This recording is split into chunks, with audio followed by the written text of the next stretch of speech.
Channel. ನನ್ನ ಹೆಸರು ಮೇಘ. ನಾನು ಏನು ಟಾಪಿಕ್ ಮಾತಾಡಕ್ಕೆ ಬಂದಿದ್ದೀನಿ ಅಂದರೆ ಸೋಲಾರ್ ಎನರ್ಜಿ ಬಗ್ಗೆ. ಸೋಲಾರ್ ಎನರ್ಜಿ ಅಂದರೆ ಏನು ಅಂತ ನೋಡೋಣ.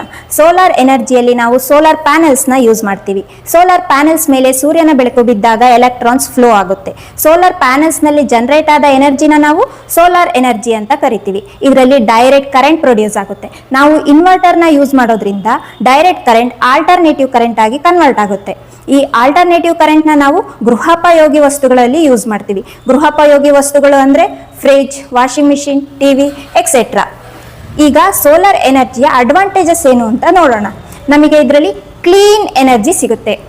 ಅಂದರೆ ನಾವೀಗ ಕರೆಂಟ್ನ ಯಾವುದರಿಂದ ಪ್ರೊಡ್ಯೂಸ್ ಮಾಡ್ತೀವಿ? ಡೀಸೆಲ್, ನ್ಯೂಕ್ಲಿಯರ್ ಪ್ಲಾಂಟ್, ಕೋಲಿಂದ ಪ್ರೊಡ್ಯೂಸ್ ಮಾಡ್ತೀವಿ. ಇದರಿಂದ ಏನಾಗುತ್ತೆ? ನೇಚರ್ಗೆ ಎಫೆಕ್ಟ್ ಆಗುತ್ತೆ. ಅದೇ ಸೋಲಾರ್ ಎನರ್ಜಿಯಿಂದ ಯಾವುದೇ ಥರ ಎಫೆಕ್ಟ್ ಆಗಲ್ಲ. ಕಾಸ್ಟ್ ಸೇವಿಂಗ್ಸ್ ಆಗುತ್ತೆ. ಅಂದರೆ ಎಲೆಕ್ಟ್ರಿಸಿಟಿ ಬಿಲ್ ಕಡಿಮೆ ಆಗುತ್ತೆ. ಎಲೆಕ್ಟ್ರಿಕ್ ಕಾರ್, ಬೈಕ್ ಯೂಸ್ ಮಾಡೋದ್ರಿಂದ ಡೀಸೆಲ್, ಪೆಟ್ರೋಲ್ ಸೇವ್ ಆಗುತ್ತೆ. ಎಲೆಕ್ಟ್ರಿಕ್ ಸ್ಟವ್ ಯೂಸ್ ಮಾಡೋದ್ರಿಂದ ಸಿಲಿಂಡರ್ ಗ್ಯಾಸ್ ಸೇವ್ ಆಗುತ್ತೆ.